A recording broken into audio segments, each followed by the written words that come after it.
grande festa di primavera al centro anziani Villa Aldina di Rossano Veneto, dove il coro Domuini di Gazzo e Grantorto, diretto da Luciano Rampazzo, ha allietato i 65 ospiti della struttura con i canti della tradizione popolare.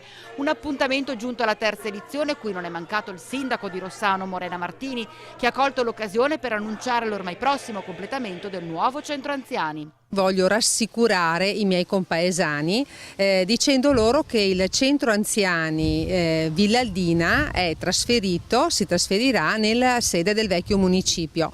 Chi passa in centro può vedere che il vecchio municipio è in fase di restauro, ci saranno delle stanze completamente rinnovate che ospiteranno il centro per gli anziani, un centro nuovo, sicuramente più funzionale e assolutamente in centro al paese, quindi nessun problema, questione di mesi, poi anche gli anziani potranno rivivere degli spazi esterni a loro piacimento. E intanto spazio alla musica di una volta.